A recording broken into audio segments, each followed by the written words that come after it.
Hello and welcome to Re-enthused. Today we're going to be taking another look at the Building the Joystick series. Last time we just kind of broke down the different parts of the joystick.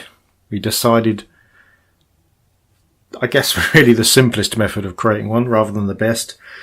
So now what we're going to do is we're just going to take a look at the initial design stuff. So what we've got open here is Autodesk 123D Design. This is a defunct bit of software.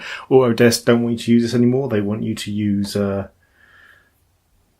here Autodesk Fusion 360, which is, you can. There's a free version.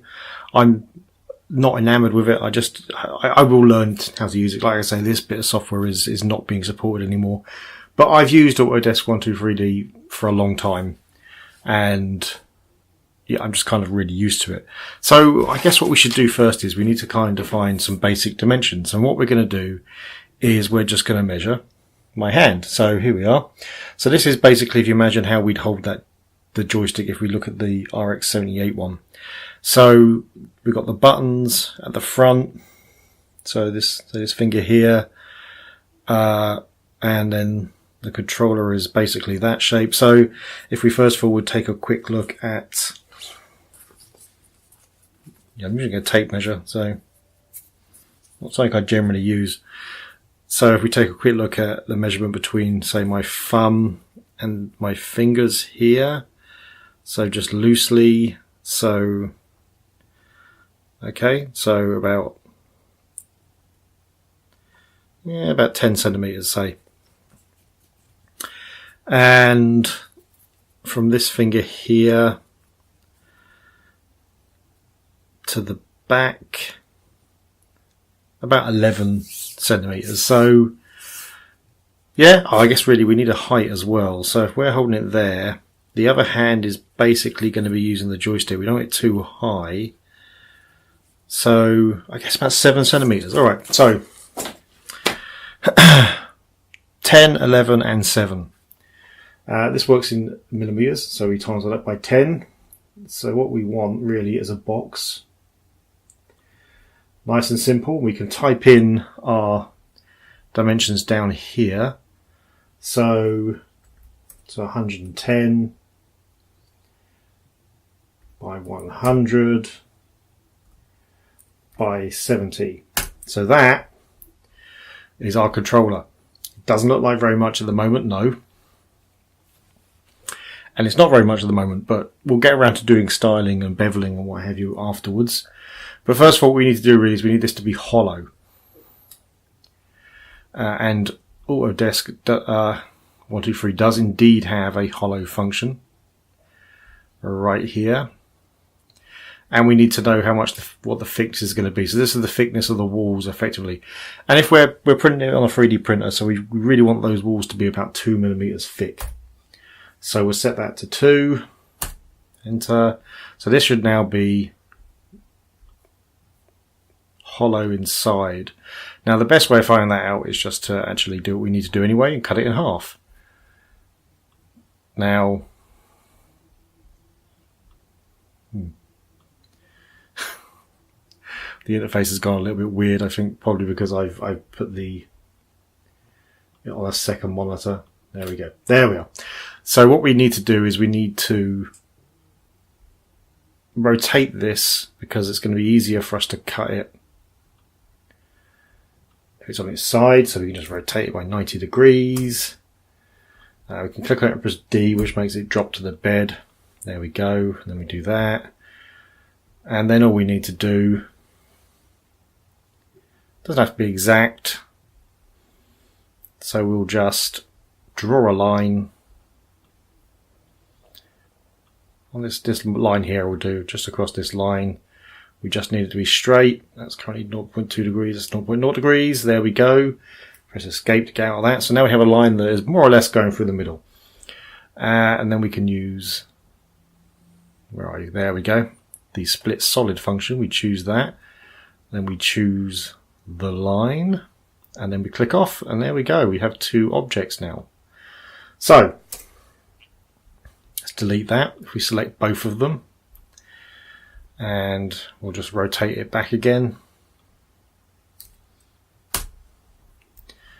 There we go. We'll just drop this bottom one because we've dropped both, then they'll overlap, and we can see inside there it is indeed hollow.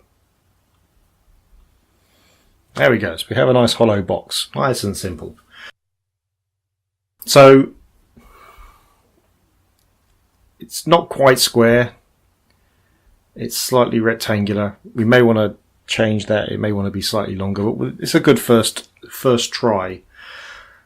I guess the best thing to do now, if we bring back this top part, so we kind of need to work out where the joysticks are going to be. Yeah, I keep trying to use that to recenter the view. Oh, that didn't work. Oh, that really didn't work. Don't want to do that. Right, so that's fine. We'll just do it manually. We just hit that. There we go. Just hit it. Right. So the joystick obviously going to be further down the back. The buttons will be around here. So I guess the first thing we're going to want to do is we're going to want to cut a hole for the joystick. So let's make a cylinder. Now, the joysticks, as I said last time, there's this trade-off between travel distance and how easy it is to actually activate the directions. We want a balance between the two. So if we imagine that the actual joystick itself is probably going to be a radius of about, what do you reckon? We kind of want it to be 0.5 centimetre, say, thick. So let's say 2.5. So we'll say the joystick itself will be 2.5 millimeters radius. That's probably good enough. Probably strong enough as well. So therefore we want the travel distance to we want it to be twice as big as that. Just so we have some movement, so we can feel the movement, but so it's not too much. So 5. So 5 millimeters. Wait, that looks far too small to me. I think I made that wrong. I think, yeah, 3. Yeah, okay, 3 times. Yep, so 15 millimeters. So now if we snap that to that'll put it right in the middle. We can then just move it back. So we're going to need it to be basically there. So that's what we got. Now we just need to move this down slightly. Well, kind of to the left and now because we've got a weird angle. Right, that's good. So now, if we subtract that from that, there. So now we've got the hole for the joystick.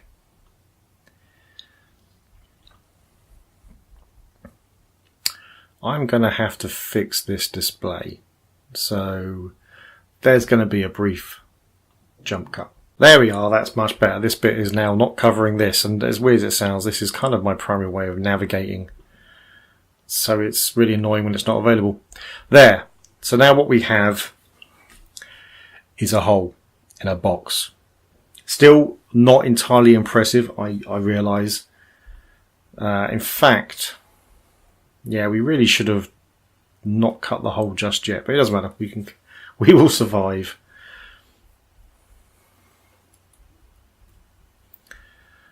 Because we hadn't cut the hole, we could have used it to center the joystick, but it's not an issue, not a huge issue. We can play that by ear, no problem. So what we need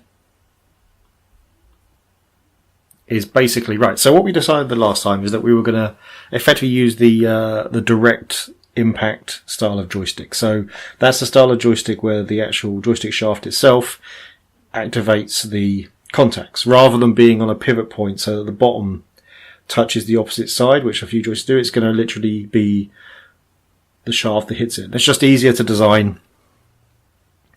There's a bit more, it's a bit harder to get balanced correctly maybe, but it is easier to make, especially when we're just docking something up which we want to be easy to print, or easy as possible to print on a 3D printer.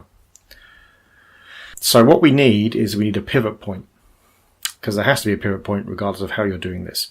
So the joystick is going to be pivoting at the bottom in this way of doing it, rather than the center, which the other style of joystick does. This will pivot in the bottom. So what we need to do is we need to take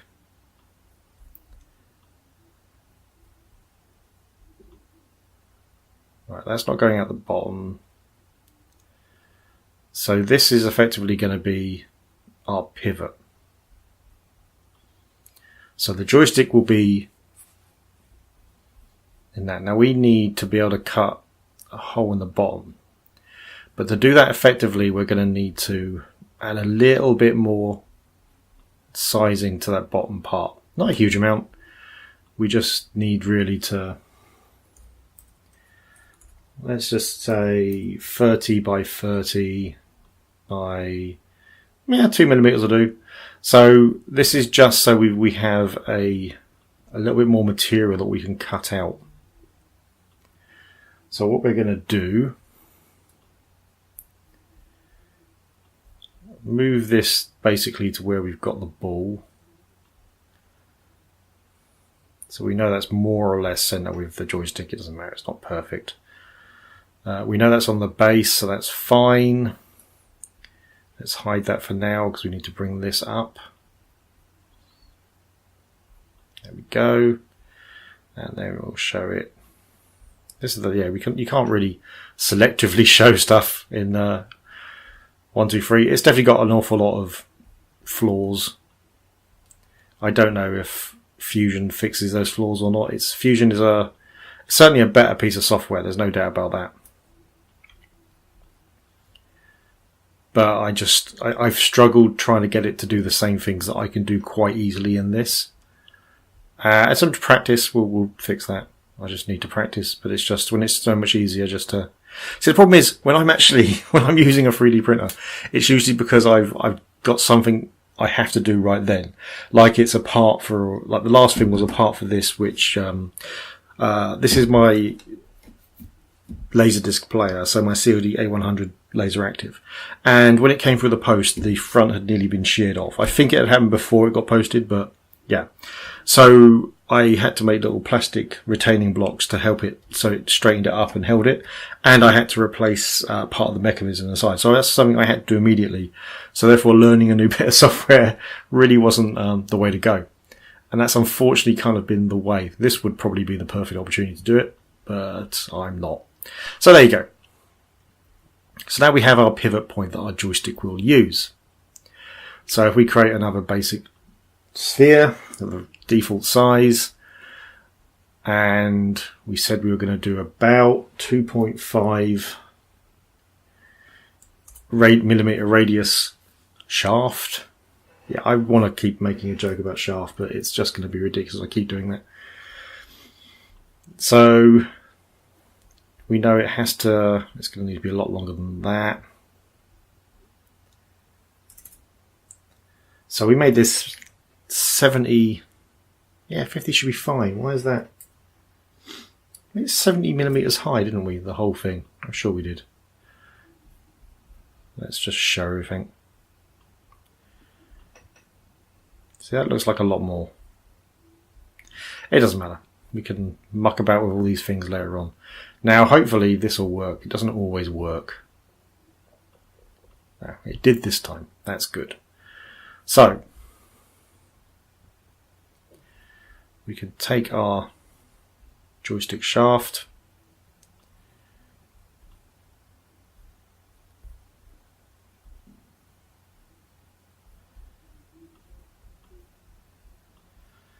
we can move it in,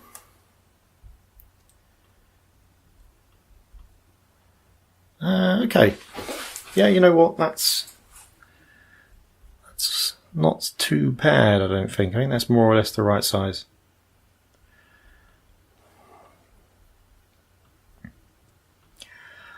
So let's get that about centered. There are easier ways of centering stuff, but we're just eyeballing it at the moment. Now, are you going to be nice? And you are. Well, thank you. So that managed to snap straight into there. So if you move this down, making sure we get the right arrow. There we go. So that's now part of that.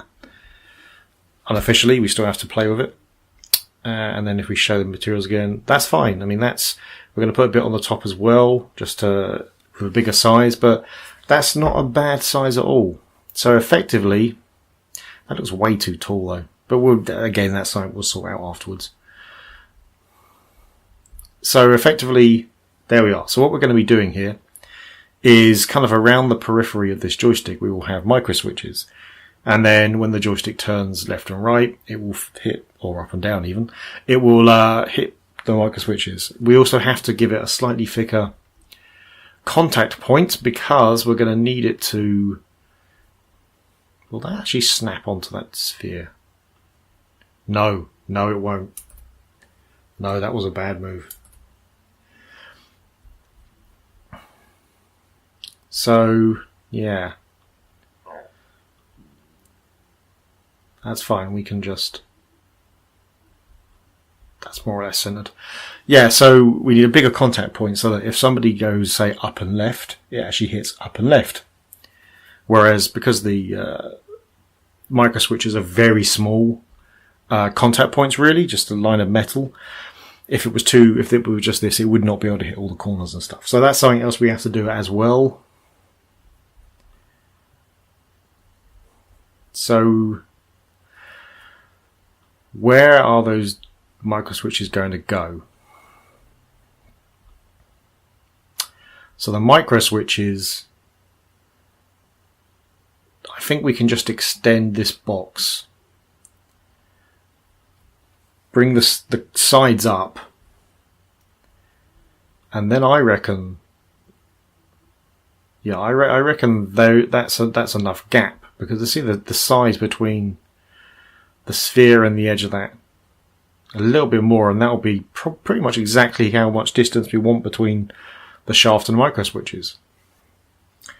And then we'll add in some kind of conical. Let's look at that now. Let's look at the conical part of that. So we need this to be, that's probably about the right radius actually, but we need to be taller because we want it to gradiate out a bit more. So now what we can do with this is we can snap this flat edge to there, and then we can rotate it 180 degrees. There we go. And then bring it down. No, bring it down. There we are. Right. So up to the point, where is it? Kind of need it to have some space above. A little bit more. There we go. So that is a much bigger contact area for those micro switches, which means the micro switches can be kind of contact points here, and it will still hit both of them. So that's good. Let's just see there we go. And that's underneath there, so it's not going to affect the outside edge. Although it will probably fit anyway, but that's fine. Yeah, we're going to keep hiding this because we don't need to do anything really more with that. Potentially make it thinner, who knows, smaller. So that's good. We also need just another cylinder on top. We don't want it to be too big. There, that'll do. Again, we'll snap and snap. Right, so let's have a look at what that looks like. There we go. So that is effectively our joystick. Nice and simple. We can do a lot of stuff to it. We probably want to do something about this so that it's slightly easier to print. Possibly adding another cone on just so it means there's less overhang, so we don't have to use lots and lots of support material. But that's effectively the joystick there. We have to add in the micro switches. We have to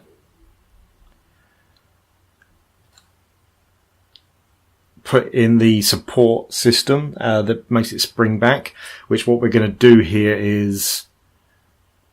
Yeah, no, it's a good point. I got that wrong. Okay, yeah, so we decided not to do that. So the ball goes. And so does the block, which means we'll have to work out something else out. Because instead what we're going to do is we're going to have... We're just guesstimating these at the moment. It's not important. Again, we can just work these out.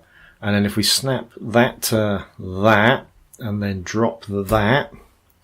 So what's going to happen is this is not going to be this thick. We're cutting bits off of that.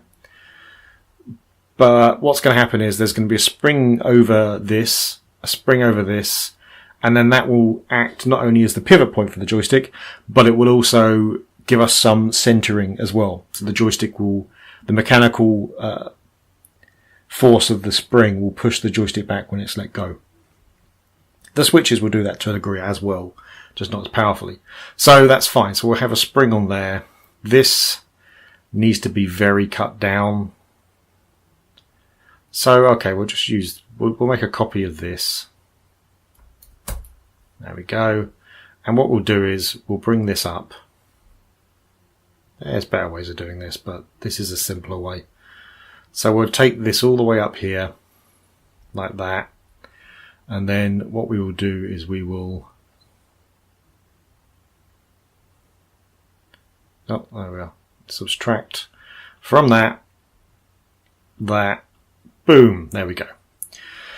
Again, we'll have to do something about the overhang because we don't really want to have to do lots of support material. That will take away from this idea of making it easy to print. But that gives us enough space to put a spring around. Potentially we want this to be thinner, that way the spring will be able to be much closer tied to the shaft. It's not hugely important, but it does make it slightly tighter then. And what we also need to do is we need to also now add in extra blocks to hold the micro switches. But yeah, that is effectively it. Nice and simple. We're going to get rid of this one actually because we will just do that now. So we effectively want our bar to be slightly bigger than this. This was 2.5 millimeters radius. So we have a bar that is 3 millimeters radius. Yeah, that'll do. So boom, boom. There we go. So now that's just slightly bigger than the shaft. So a spring that fits over that will fit over our shaft, but be a bit looser. And yeah, so that will give us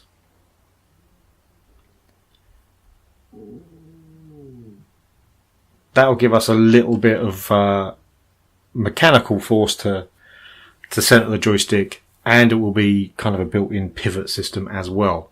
And again, the switches will be quite close because they'll be around here, so they will also act to center the joystick too. Yeah. So I think that's enough for the second part. We only want to do these in batches. So the next time, what we're going to do is we're going to work out how we're going to mount the micro switches. We're going to start to test out our design here, just simulate it effectively by just moving the objects around. And then we'll start looking at how we'll position our triggers as well. The triggers will be substantially easier. They're a much easier design and much easier to build. And then once we've done that, then it's just working out the actual electronic side of it. And the electronic side of it is not hard. The joystick we're building, we already know the pinout. We found that out in a previous video. It's also up on the Re-enthused website if anyone wants to look. But then it's just getting a cable, putting some wires in, wiring the micro switches up. And yeah, then we've effectively at that point got a working joystick. So it's not too many parts away.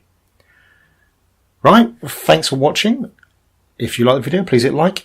If you really like the video, please hit subscribe. If you didn't like the video or you have some comments to make, then please leave them below. If you want to see the rest of the videos in this and you want to be told when they get uploaded and my other videos on the channel as well, then please hit the bell icon as well. And I'll see you next time.